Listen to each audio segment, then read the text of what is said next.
Buenas noches. Hay lugares que nuestra cultura ha designado como sagrados, espacios de transición donde el mundo de los vivos y el reino de los muertos se tocan. Las funerarias son, quizás, el más íntimo y solemne de estos umbrales. Son escenarios construidos para la despedida, donde el dolor se viste de flores y el silencio se llena con el eco de los recuerdos. Soy el cronista de lo inexplicable. Mi deber no es perturbar el duelo, sino escuchar con el más profundo respeto las historias que nacen en esos momentos de vulnerabilidad. Porque a veces, en la quietud de una capilla de velación, en la soledad de una sala de preparación, los que se han ido no son los únicos presentes. Y los que quedan a velar son testigos de fenómenos que desafían tanto a la fe como a la razón. Las siguientes crónicas provienen de esos lugares de último adiós, relatos de quienes trabajan con la muerte y de quienes la lloran.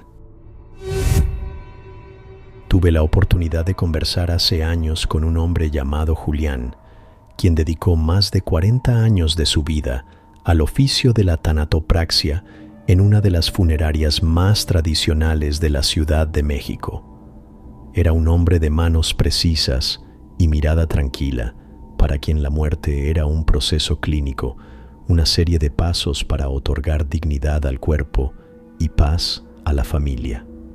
Pero un caso, uno solo en toda su carrera, le enseñó que a veces la voluntad humana es una fuerza que persiste más allá del último latido del corazón.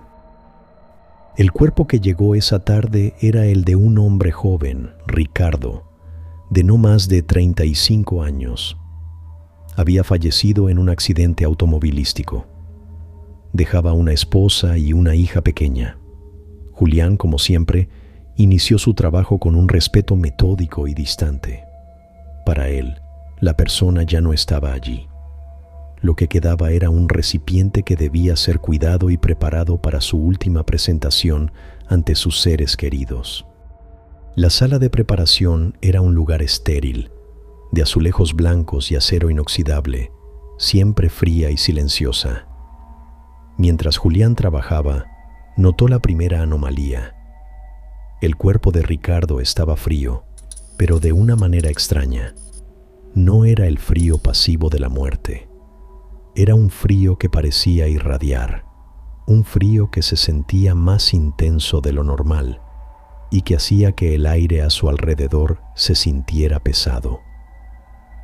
Lo atribuyó a las circunstancias del deceso o a una falla en la climatización. Continuó con su labor, limpió el cuerpo, lo desinfectó, inició el proceso de embalsamamiento. Fue entonces cuando escuchó un sonido, un suspiro, un exhalar de aire, suave y melancólico, que pareció surgir del propio cuerpo de Ricardo. Julián se detuvo en seco.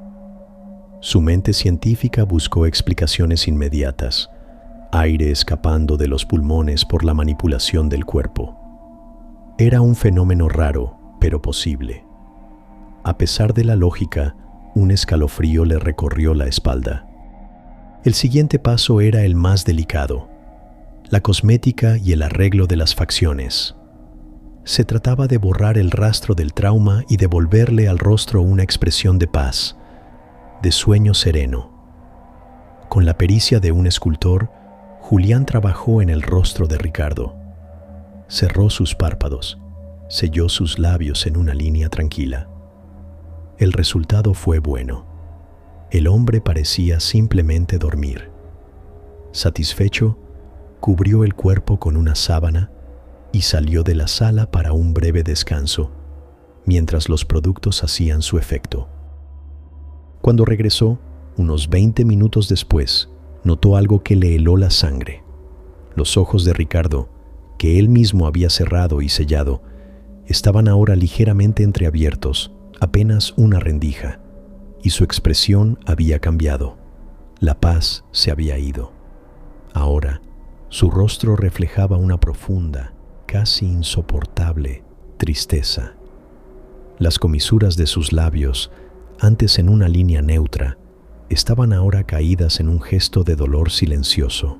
Julián se quedó paralizado por un momento. ¿Lo había imaginado? ¿Había hecho mal su trabajo? Volvió a acercarse. Con sumo cuidado, volvió a cerrar los párpados y a reajustar las facciones, devolviéndole la expresión de serenidad. Trabajó con más atención esta vez, asegurándose de que todo estuviera perfecto. Volvió a cubrir el cuerpo y, sintiéndose inquieto, decidió no salir de la sala.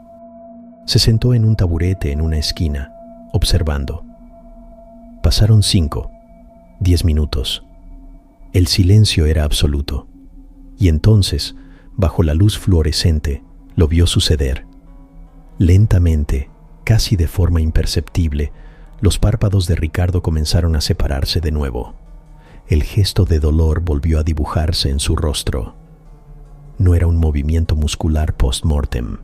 Era un gesto deliberado, lleno de una emoción imposible. Julián sintió un miedo que no conocía, un miedo que no era a los muertos, sino a la persistencia de la vida donde ya no debería haberla. Se acercó por tercera vez. «¿Qué es lo que quieres?», susurró al aire frío de la sala, sintiéndose un idiota. No hubo respuesta.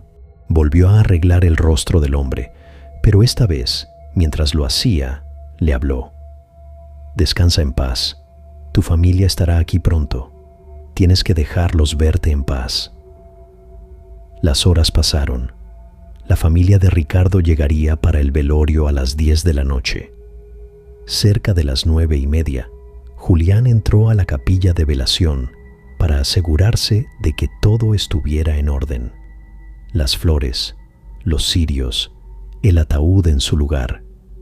Luego, regresó a la sala de preparación para dar un último retoque al cuerpo antes de trasladarlo. El rostro de Ricardo seguía en paz. Julián sintió un profundo alivio.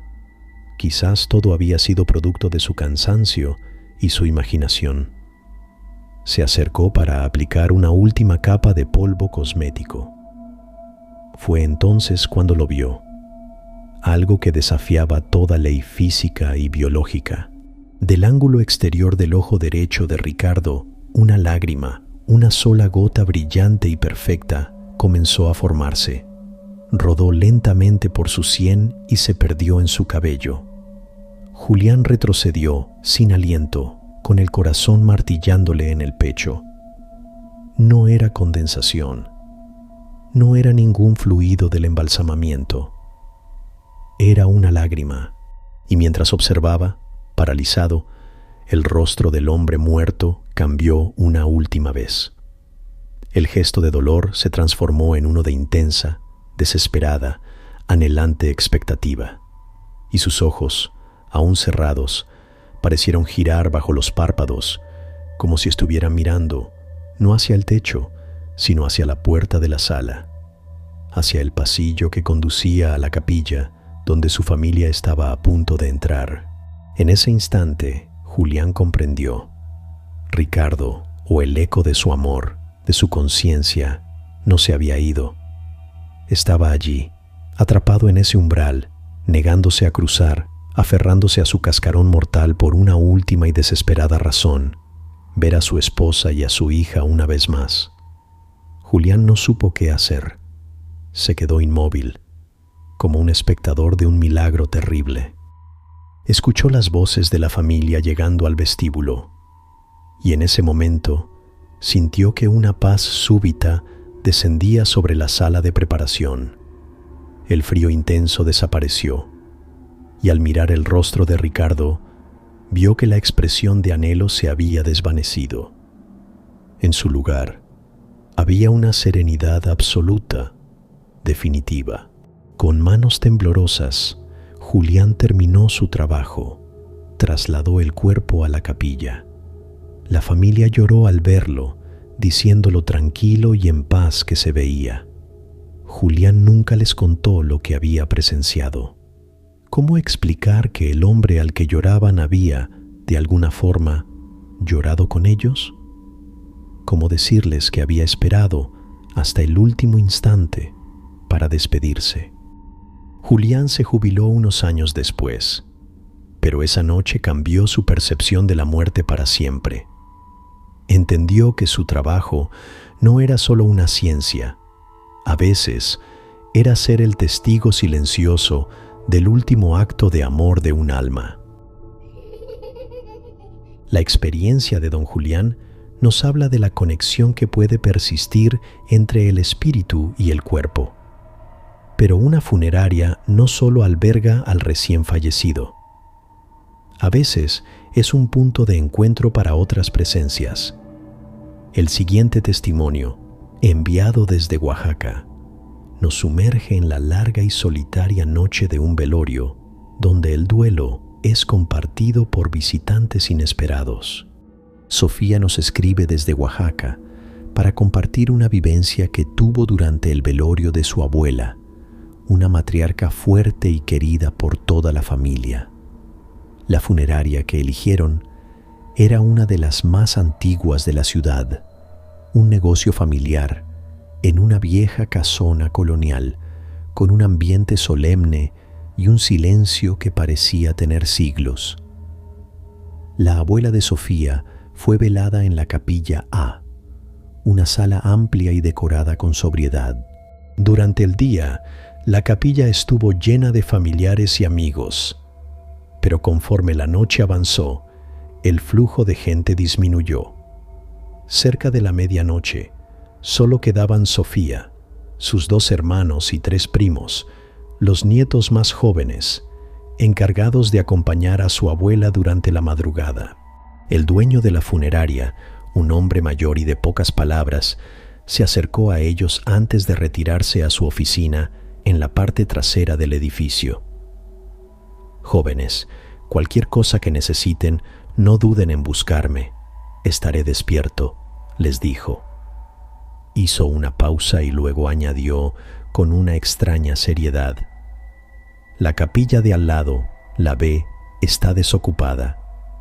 A veces el edificio hace ruidos, es viejo. No les hagan caso. La advertencia les pareció peculiar, pero la atribuyeron a la excentricidad del anciano. Se instalaron para pasar la noche, compartiendo recuerdos, bebiendo café y luchando contra el sueño y la tristeza. Pasada la 1 de la mañana, el silencio se hizo casi absoluto. Fue entonces cuando escucharon el primer sonido proveniente de la capilla B, el claro crujido de una silla de madera, como si alguien se acabara de sentar. Se miraron entre ellos inquietos. «Es el dueño», susurró el hermano mayor de Sofía. Intentaron ignorarlo, pero 10 minutos después escucharon otro sonido, una tos seca, ahogada, definitivamente la tos de un hombre. La puerta de la capilla A estaba cerrada, pero el sonido fue nítido. Ahora el nerviosismo era palpable. Había otro velorio del que no les habían avisado. ¿Por qué el dueño les habría dicho que la capilla estaba vacía? El primo de Sofía, el más audaz, se levantó. «Voy a ver», dijo en voz baja. Se acercó a la puerta y la abrió un poco, asomando la cabeza hacia el pasillo. Miró hacia la puerta de la capilla B, que estaba cerrada. «No hay nadie», informó, y regresó a su asiento. Trataron de convencerse de que eran solo los ruidos de una casa vieja, tal como el dueño había dicho. Pero entonces comenzaron los susurros. Al principio era un murmullo bajo e ininteligible, como el de una radio mal sintonizada. Pero gradualmente se fue haciendo más claro. Eran voces, muchas voces, hablando todas a la vez en un tono bajo y respetuoso. Parecía el murmullo de una congregación rezando. Se quedaron helados, escuchando en silencio. No podían entender las palabras, pero era inequívocamente el sonido de gente conversando. Y entonces, en medio de ese coro de susurros, una palabra emergió, clara y escalofriante: el nombre de su abuela, Esther. Fue una sola vez, dicho con una voz de mujer, suave y triste. Pero los 6 lo escucharon. El terror los invadió. Ya no era el edificio, ya no era su imaginación. Algo o alguien estaba en la capilla de al lado y sabía a quién estaban velando. El primo de Sofía, pálido pero decidido, se levantó de nuevo. «Esto no está bien», dijo.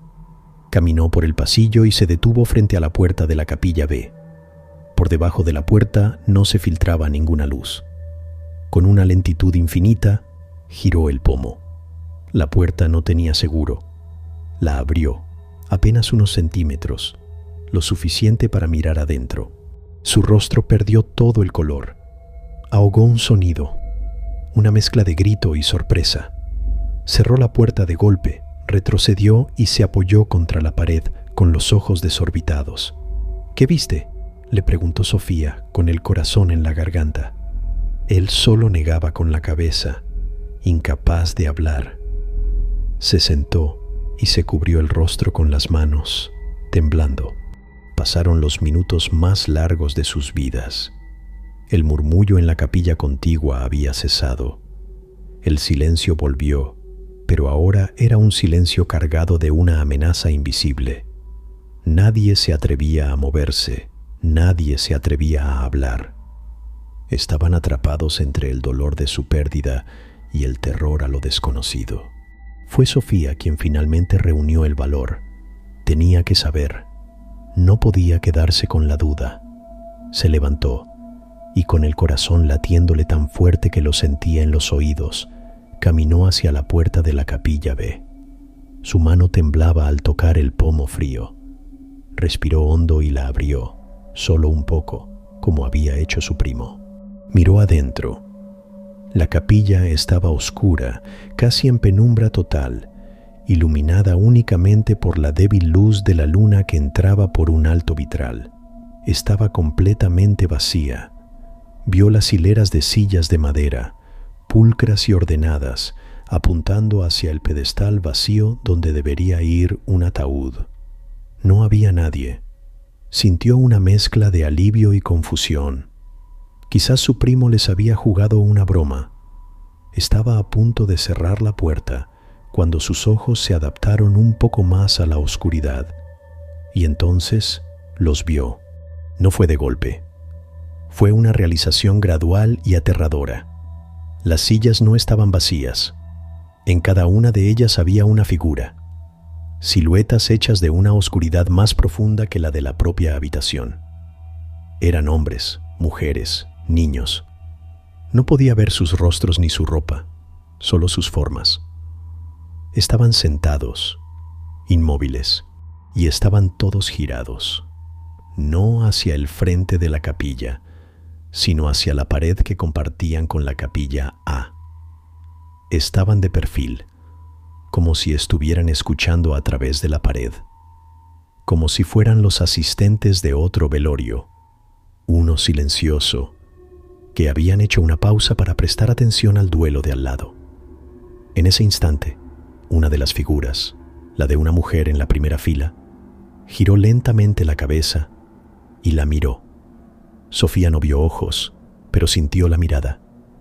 Una mirada fría, curiosa, antigua. Sofía cerró la puerta de un portazo y corrió de vuelta con los demás. No tuvo que decir nada.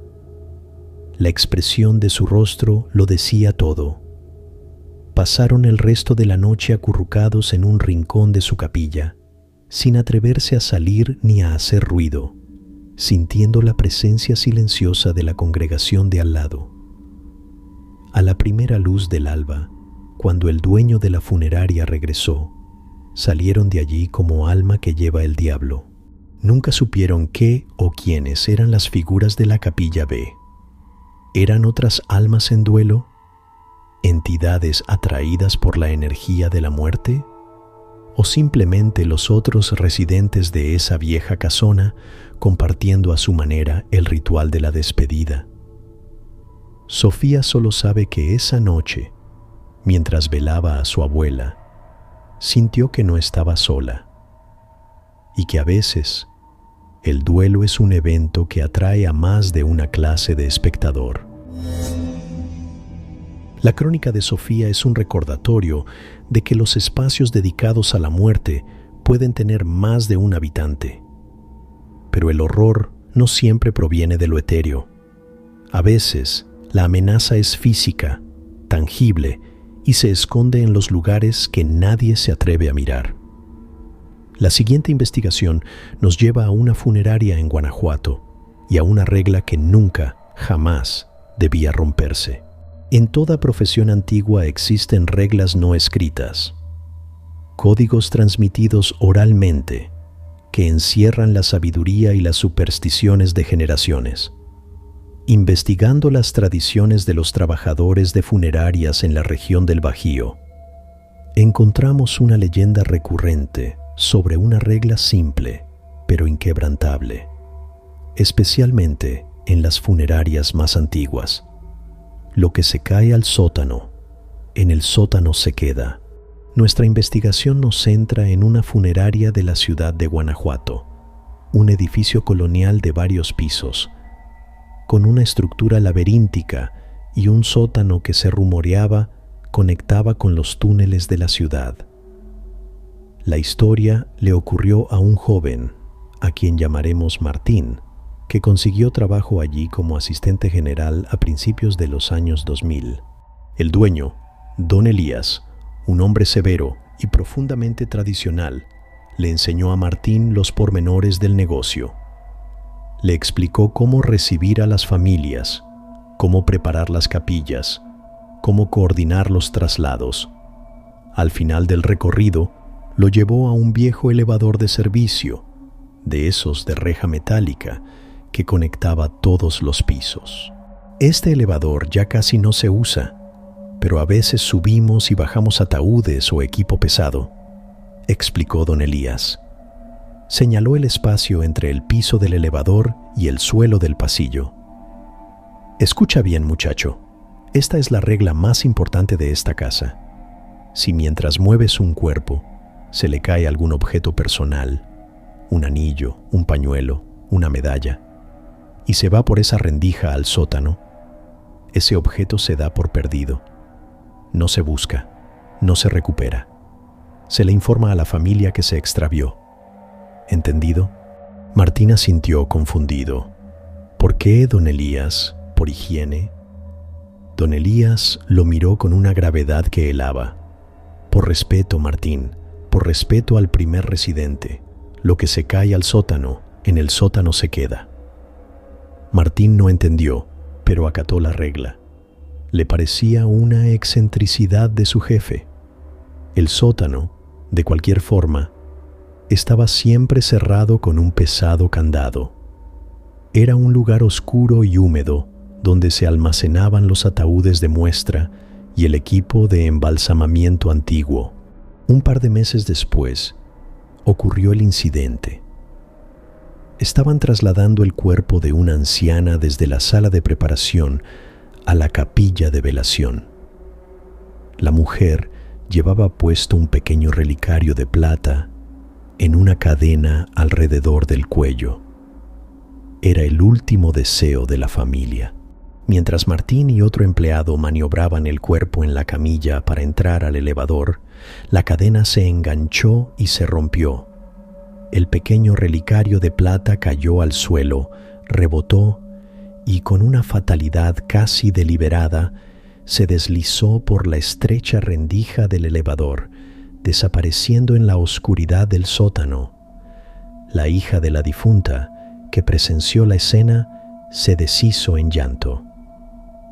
Era el último recuerdo que le quedaba de su madre.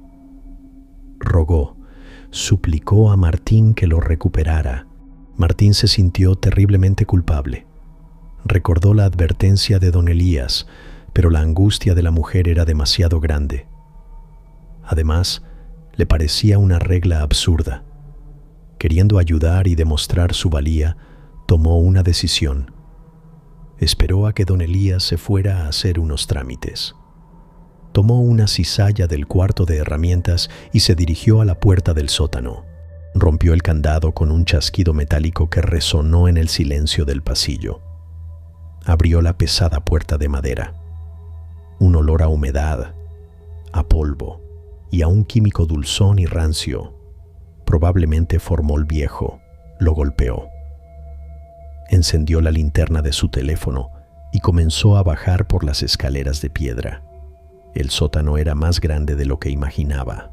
Un laberinto de estanterías llenas de fluidos de embalsamamiento caducos, herramientas oxidadas y, al fondo, una veintena de ataúdes viejos, apilados unos sobre otros como si fueran cajas. El silencio era opresivo. Alumbró hacia el fondo del hueco del elevador. Vio el pequeño relicario de plata brillando débilmente sobre el suelo de tierra apisonada. Se sintió aliviado. Bajó los últimos escalones y lo recogió. Misión cumplida. Estaba a punto de darse la vuelta para subir, cuando escuchó un ruido. Provenía del fondo del sótano, de la pila de ataúdes. Fue un sonido seco, un crujido de madera vieja. Martín se quedó inmóvil, apuntando la linterna en esa dirección. ¿Hay alguien ahí?, preguntó, su voz sonando débil y tonta. Silencio. Pensó que había sido una rata o el asentamiento de la madera. Se giró de nuevo hacia las escaleras y entonces escuchó otro sonido, un sonido que le erizó cada vello del cuerpo, el sonido de algo pesado, orgánico, arrastrándose por el suelo de tierra. Volvió a apuntar la linterna hacia los ataúdes y lo vio.